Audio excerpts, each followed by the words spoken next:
Yes, comrades, good evening.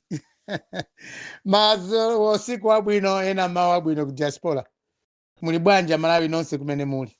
Now, comrades, ndakhala ndili chete since the rally ndi church service mwambo wa church uja kumatope kuzolozolo sinayankhulepo kuzafika leroli. Now munthu ine since that day or before that day nandi ma engagement ambirimbiri kukuza ndi campaign yanga kwa masiku amene asalawo. I've been busy planning kuona komwe chipani cha UTM lidasuka bambi sakuveka bwinobwino. So I've been making a plan dazinzanga how best to campaign. So kaya chete kuja suli campaign Nadia Banzi ayi komabe muntune I've been very busy looking at areas komwe siti naende bwino kupangira campaign dasuka bambi kapena komwe chipani sichinapange bwino. So we have identified places kuno kumpoto tapanga identify malo akukalonga ndi kuchitipa ndi kukalonga. There's a problem in terms of network.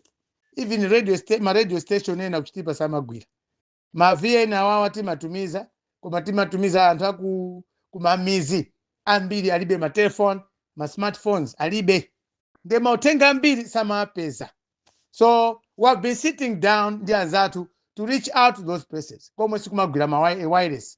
For those people who have been in Chitipa, in other places we do very wireless, we end up kukwera pa phiri because of the terrain kuchitipa ndi ku ndi some part of Kalonga.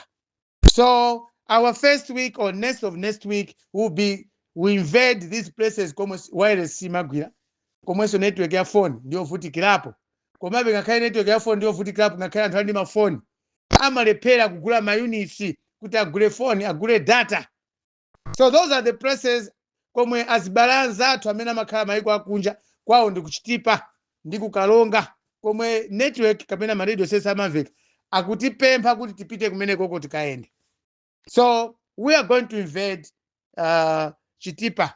Of course kukalonga ntapita ndinayankhulapo pa radio radio Tuntufye ya Roman Catholic komabe mautenga ambiri anthu sanawapeze because of the poor network komanso anthu ena alibe mafoni kuti achite capture zimene tikuyankhula.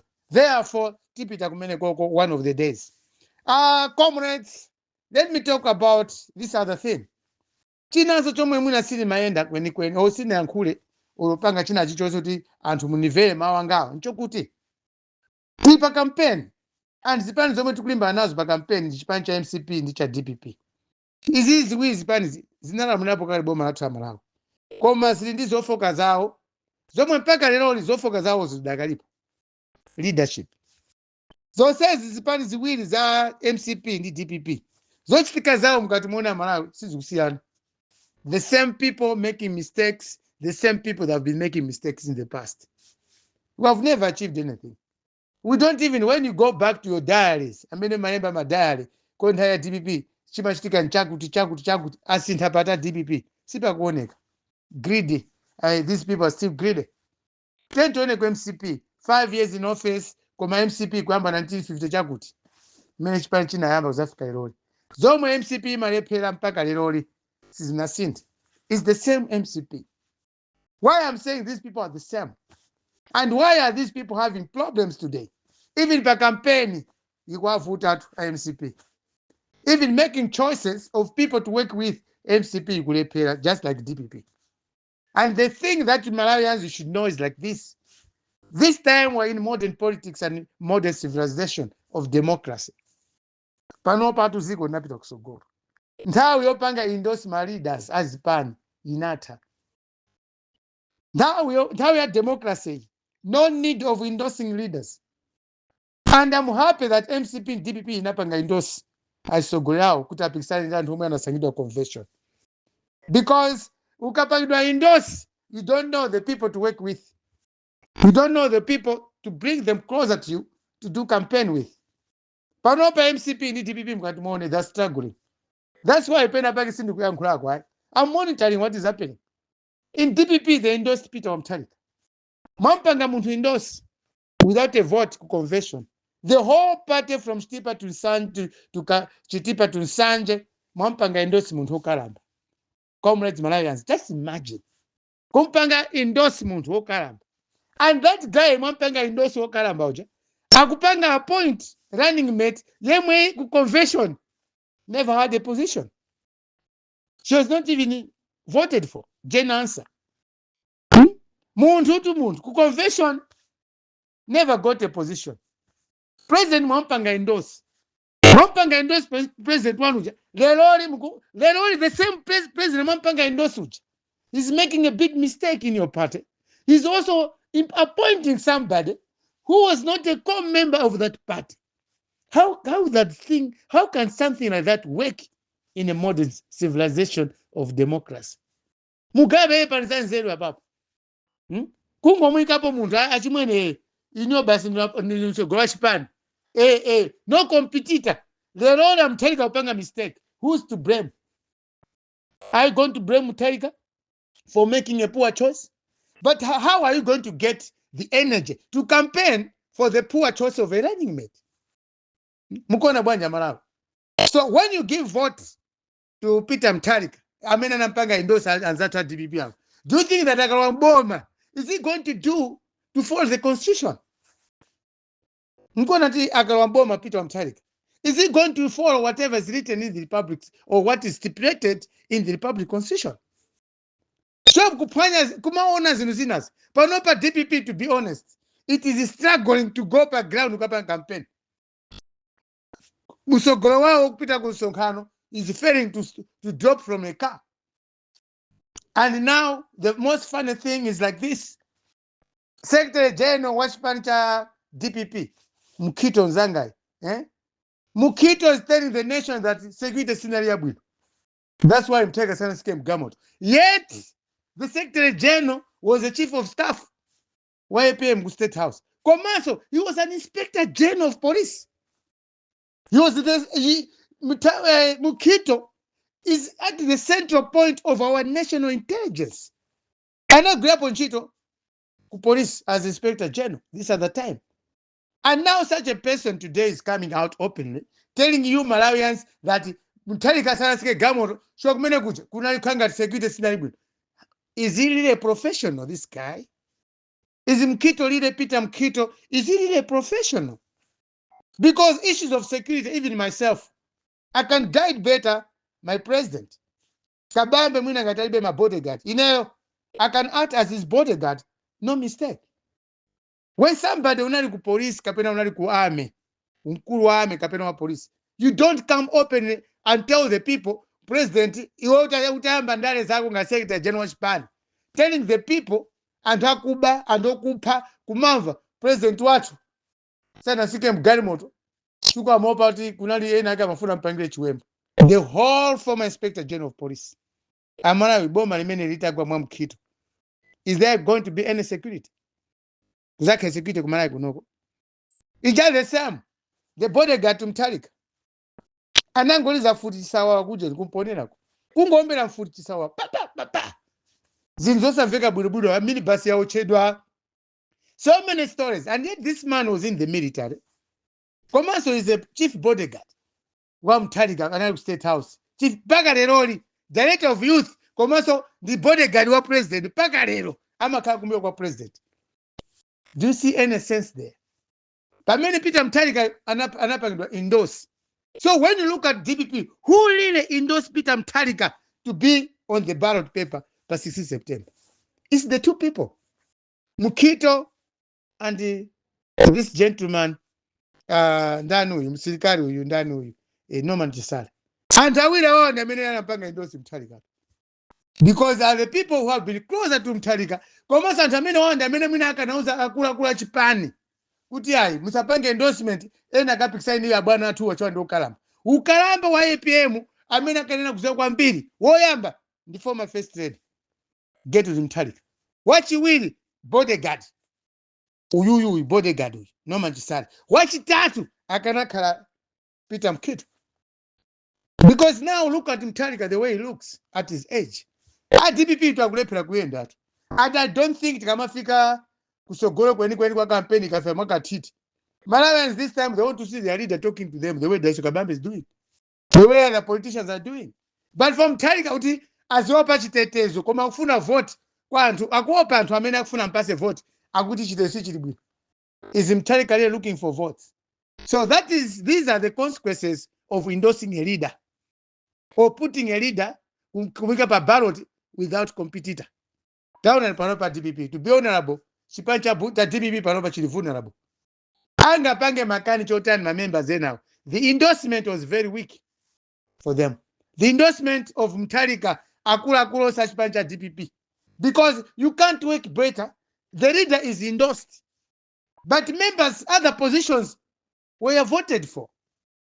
And amena funa gwire ntchito chipani anapikisana nditi pampikisana wa secretary general anapikisana, director of youth anapikisana, mipando yambirimbiri anthu amapikisana, koma wa president sanapikisana nangopanga endorse. How is the president going to acknowledge the people that were voted in convention?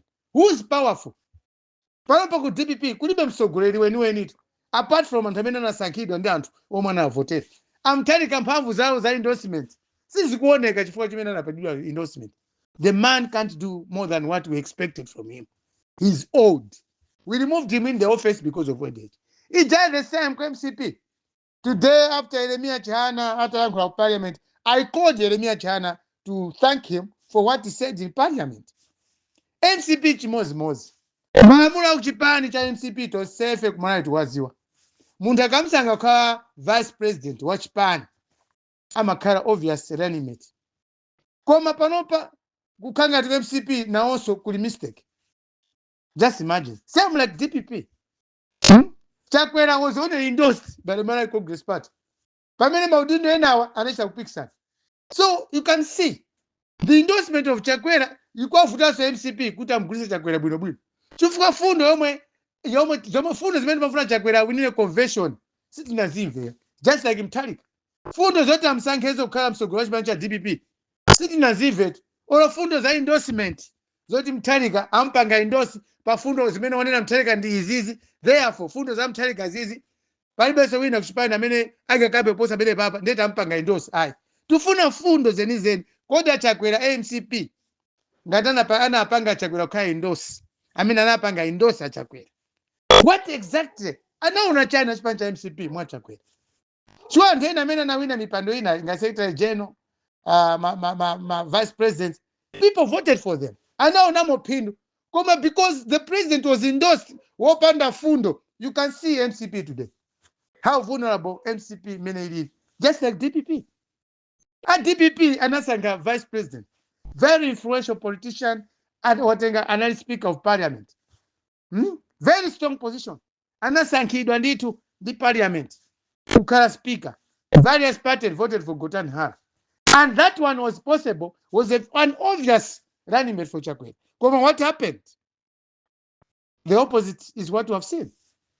Atenga muntu, yemwe si member of parliament. Pamene Gotani Hara, she has been a member of parliament for some time. Vitimbuko Mumba from nowhere. She competed with Gotani Hara ku convention. And Gotani Hara emerged the winner. People voted for her. Awawa Mumba was not voted. He's not even a member of parliament. Komareroli kwa MCP Vitimbiko Mumba is a running mate. Ngakale MCP angalimbe ntima chotani. Neni maziwa ndali zako MCP. My uncle R.G. Chirwa was this chairman. Last district chairman. Waka Muzubanda wa MCP. Kuno kunzimba. I don't know about MCP. So the endorsement of Peter Mutharika with DPP, the endorsement of MCP. That's why I'm going to campaign yao ya DPP. The MCP amangu tukwana. Because their leaders were only endorsed without facts. Anabenzeru. Pamene kabambe. Ku convention. Anadinda fundo ya bwino kwambi. There were 4 ku UTM. They competed for that position ya president. Kabambe emerged the winner. Because of fundo zimena mapanga. Timamaona mapanga public lecture. Pamene sema candidate timaona sa mapanga campaign. Kwa ma endorsement ako MCP ndi ku DPP. Even if they can get into government with the poor choices they've made marani metimao. Chakwera has made a wrong choice ya Vitumbiko Mumba kukarani metwake kumisa Gotani. That's a mistake. Na menu kuzaine kwa MCP. It's not everyone who's happy. Amena kusangara kwa MCP mwina ndi amena kuja ndi Mumba kapena amena kuja ndi Chakwera. Kwa hapa 16 panopa, I don't think Chakwera is going to have a confident vote. Salandira vote to Chakwera even in Central Region. Chifukwa aphwanya malamulo achipani komanso aphwanyanso malamulo akulu choyenera kusa kwambiri malamulo a democracy aphwanya masiku ano munthu umayenera kuti akusankhe ku convention. You start practicing your democracy ku convention. Koma ngati akupanga endorse iwenso kupanganso kusankhanso munthu winanso wolakwika. Two wrongs. Zinthu ziwiri zolakwika sizimapanganso ubwino wina uliwonse. Zilibe ubwino. Achakwera MCP inapanga mistake. Peter Mtharika MCP inapanga mistake. Ya DPP mistake. Members were, APM was endorsed. Achakwera kwa MCP chimozimozi, he was only endorsed. Then my endorsement acha, ndikupanga so wrong choices of running mates. Akulu kulibe ntendele kuchipancha DPP ndi kuchipancha MCP. There's no peace. Ndene ndakhala chete. Ndikwasatira kosi kumene kupita DPP. Ndikwasatira kosi kumene kupita MCP. Amalawi nonse kampeni yokoma yomwe tingapange feyo ndiya munthu yemwe anasankhidwa convention. But don't vote for anybody who was endorsed to convention kwawo. Meaning that the party is hopeless. The party does not have people who can change this country, who can take this country forward. An endorsed leader, ngakhale chingakhale chinthu chopanda pache chokufa mutu chosaziwa chizete mutu achipanga endorse chontundu wanji ngati chilibe nzeru chimapanganso zinthu zopanda nzeru. Taona nimene apangira zopusa ku DPP na MCP. They have endorsed members of DPP. Anthu akuluakulu ophunzira bwino kungopanga endorse munthu wokalamba. Chimozimozi munthu wokanika Chakwera yu kukanikira 5 years in office. MCP mkumpanga endorse. Mistake imene wapangazo mwampanga endorse ija. Wapangazo mistake kusankhazo running mate yemwe ndi constitution yachipasi zikugwirizana. Amalawi ukuku ndiye kuba. Somebody, whoever endorsed these leaders, ku MCP, whoever was behind these endorsements, ku DPP, amene ndio akuba. Komanso Malawi panopa nthawi inatha yomavotera anthu omwe anachidwa endorsed kuma convention. Inatha. Comrades, good evening everyone.